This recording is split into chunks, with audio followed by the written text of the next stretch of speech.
Father John, I am so grateful for you taking the time to meet with me today. The classic Notre Dame question we all ask each other. What undergraduate residence hall did you live in, and what were your some fondest memories from there? Well, I was in Grace Hall, which is now an office building. So I go to the 11th floor and look at my room, and there's somebody's office. So it's no longer a dorm, but it was a good experience there. It was one reason we turned it into an office building. It was so big, 550 students.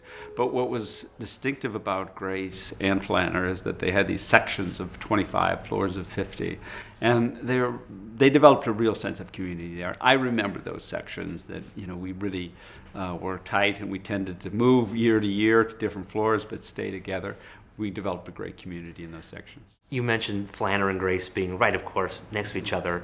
And my office is on the 11th floor of Grace. Believe it or not, I'm sure I'm in your old neighborhood. Yeah, probably. Now. What was that relationship like between those two dorms? Well, it was typical Notre Dame rivalry, and we had sports rivalries and other kind of rivalries. And I remember particularly a battle between Grace and Flanner with fireworks, bottle rockets, shooting back and forth. When you have a few minutes, I know this is a place you like to be here in the log chapel. What about this place is just so special for you or so prayerful for you? Several things. As you probably know, this chapel was here before Father Soren came. It was a place to minister to the Native Americans, the Potawatomi Indians in the region. So it's always been a place of ministry. It's always been a holy place. And it was that when Father Soren came. For the first winter in 1842, a very cold winter, this is where Father Soren and his companions lived. And so it's the first building of the university. Father Soren wrote back to Father Moreau saying the joy he felt at seeing the sanctuary light lit here in the log chapel.